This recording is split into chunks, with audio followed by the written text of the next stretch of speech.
Welcome to Coast Guard Training Center Cape May. My name is Lieutenant Commander Young, and I will be your Master of Ceremonies for tonight's Sunset Parade. Training Center Cape May was originally named Coast Guard Receiving Center Cape May when it opened on May 31st, 1948. In 1982, Training Center Cape May became the service's only recruit training center. Nestled between the Atlantic Ocean and Cape May Harbor, Training Center Cape May once belonged to the U.S. Marines and the U.S. Navy and was an instrumental training area for troops during World War I and World War II. In the late 1960s, three 500-person recruit barracks and housing facilities were constructed and named after Coast Guard heroes. Signalman, First Class, Douglas Monroe, the Coast Guard's only Medal of Honor recipient. Captain Joshua James of the U.S. Lifesaving Service and one of the most celebrated lifesavers in the world. And Captain Michael Healy of the U.S. Revenue Cutter Service, a legend along Alaska's 20,000-mile coastline. In 1974, the first group of women enlisted as regulars and reported to Cape May, and mixed gender recruit training began. In the 1990s, the Training Center's recruit processing building was dedicated to Petty Officer First Class Charles W. Sexton, a shipmate who sacrificed his life while attempting to save the lives of 4 people aboard a sinking fishing vessel. Today, the Training Center staff graduates approximately 3,500 new Coast Guard men and women each year and is committed to developing America's newest enlisted men and women in a manner that secures the trust and confidence of our service and families who trust us with the care of their loved ones. Our men and women also provide the highest level of support to our 12 tenant commands that includes operational and support units. We are guided by the principles of readiness, relevance, and responsiveness. Each Coast Guardsman understands the importance of our organization and has recited our Coast Guard ethos on a daily basis. The Coast Guard ethos was derived from the Coast Guard's capstone doctrine, Pub 1, and commits our newest members to the Coast Guard's character, culture, and core values of honor, respect, and devotion to duty. The Coast Guard ethos provides the framework to develop a morally, mentally, and physically fit, more capable apprentice ready to meet the mission execution requirements of an ever-changing Coast Guard. Tonight, the battalion of recruits and the battalion staff proudly continue the Seagoing Service's tradition of lowering the national colors at sunset. Tonight's formal review has been precisely timed. Sunset will be signaled by a cannon blast that will be shot from the south end of the parade field, the lowering of the Old Glory and the playing of our national anthem. It is my pleasure to introduce the commanding officer, Captain Owen Gibbons, who will offer his remarks. Good evening, folks. How are you tonight? Okay. I want to make sure that we're all woken up here so we're ready to make a little bit of noise and help celebrate for the trainees that are getting ready to march onto the parade field, okay? All right, folks. There we go. That's not bad. Well, once again, on behalf of the Training Center staff, the Coast Guard Recruit Battalion, I'd like to welcome you to our very first Sunset Parade of the 2018 season. Tonight's parade is in honor of Independence Day, and it's also honoring the many contributions of the Liberty USO. We are pleased that all of you have joined us today for the ceremony. This week, all across our country will gather for parades and fireworks displays in order to commemorate the birth of our nation, which we trace back to the 4th of July in 1776, which occurred just about 90 miles up the bay from where we are right now, up in Philadelphia, Pennsylvania. It was an inauspicious birth, embodied only in a declaration, a commitment to key principles that launched a national venture whose future was far from certain. As self-evident as those concepts were to our founding fathers, putting them into practice caused conflict and sacrifice. Yet today, we look back on that formative moment with pride and celebrate the unprecedented change it produced in our world. So tonight it is more than fitting to commemorate the birth of our nation right here at the birthplace of our enlisted corps. Right here where 80% of our workforce gets its start. We're eager to parade our recruit battalion before you because they constitute not just the lifeblood sustaining our present-day workforce, but our future as well. Because they'll be the ones to perpetuate a lineage of ready, relevant, and responsive service to America that can be traced back nearly to our nation's inception. Just a year after the Constitution was enacted, one of our founding fathers and a framer of our new form of government, Alexander Hamilton, brought into existence a revenue cutter service that became the nucleus of today's modern Coast Guard. Today's recruits embark on a similar journey, making a declaration, taking a sacred oath to defend that same Constitution against all enemies. But they too have to embark on that initial struggle to demonstrate proficiency in our governing principles of honor, respect, and devotion to duty, making sacrifices to gain victory over themselves, equipping them to perpetuate the unique service character that America has come to rely upon from its Coast Guard since 1790. The staff at the Liberty USO, located in the Philadelphia International Airport, has been a part of a process which renews these cherished principles in successive generations of Americans. And frankly, we could not do our work here without them. You see, almost every week, their volunteers meet about 100 new recruits at the airport. They provide encouragement, support, and even nourishment before loading up nervous recruits for their final bus ride to infamous Cape May. As new beginnings go, our Coast Guardsmen always remember the staff of the Liberty USO as the stepping off point for their own Coast Guard careers. In fact, it was my first official step as a recruit way back in 1985, and approximately 120,000 others have passed through there since. We never forget the USO for two reasons. They were the very last people to be nice to us before stepping off the bus here at Training Center Cape May. But more importantly, they are the very first people to demonstrate how much the nation cares for its service members. Of course, the recruits destined for Coast Guard recruit training are not the only service members supported by Liberty USO. So far in this year alone, Liberty USO has had more than 41,000 service members walk through their door, and only 4% of those were our recruits. Their dedication and commitment to our service is overwhelming, and we appreciate everything they do, not only for us, but for all the members of every branch. We're honored to have Mr. Brian Laughlin, the General Manager of Liberty USO, as our guest tonight, and are pleased that he will join us as we inspect the recruit battalion that his organization has literally helped us to assemble on this field. So please sit back and enjoy tonight as we celebrate our nation's birthday and recognize those organizations like the USO who selflessly serve all those who have answered the call to defend the principles that our founding fathers declared 242 years ago. Our fervent prayer is that God will continue to bless our nation, our service members, and all those who support them. Thank you for joining us. Semper Paratus.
Ladies and gentlemen, the United States Coast Guard Recruit Battalion.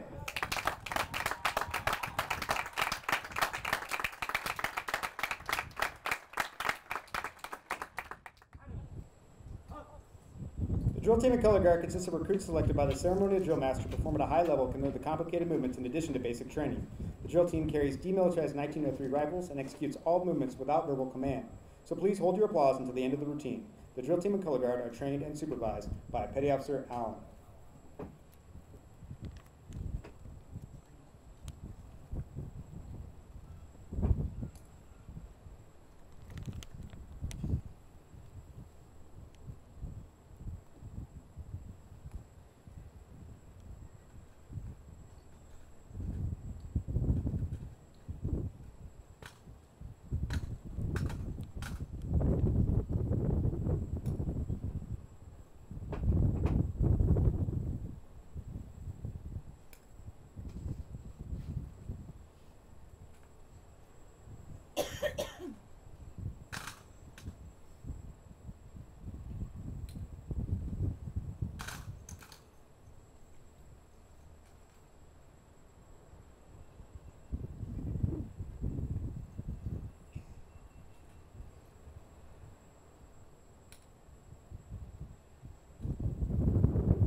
Ladies and gentlemen, the Recruit Precision Drill Team.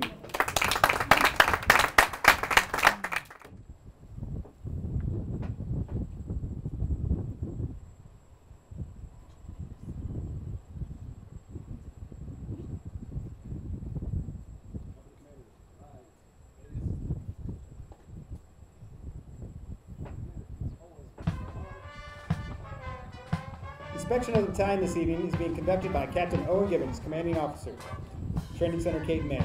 He is accompanied by the Executive Officer, Brian Cowler, and Brian Lockling, USO Center Manager, Philadelphia Airport.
Park.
Battalion staff consists of Master Chief Corey Wadley from Albuquerque, New Mexico, Chief Todd Grody from Louisville, Kentucky, and Chief Brandon Wheely from Virginia Beach, Virginia.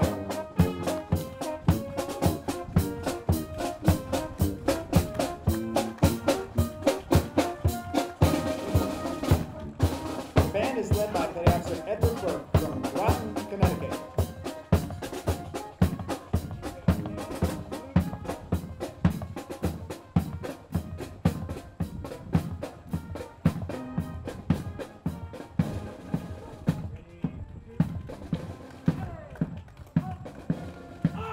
The drill master is Petty Officer James Allen from Sacramento, California.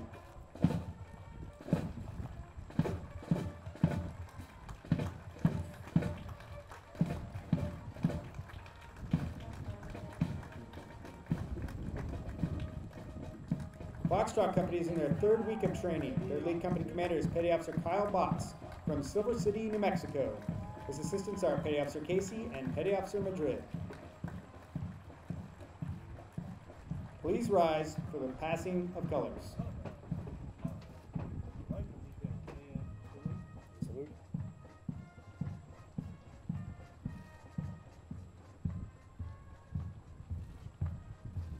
Ready?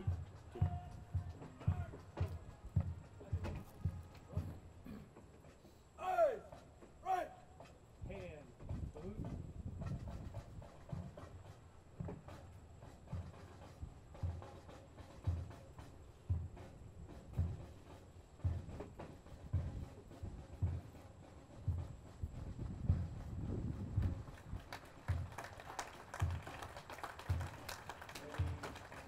Echo Company is in their fourth week of training. Their lead company commander is Chief Brian Rout from Vancouver, Washington.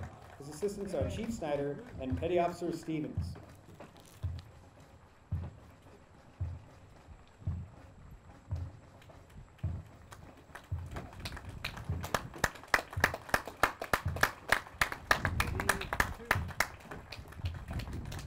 Charlie Company is in their seventh week of training. Their lead company commander is Chief Petty Officer Seth Pullen from Mobile, Alabama. His assistants are Petty Officer Resto and Petty Officer Sanchez.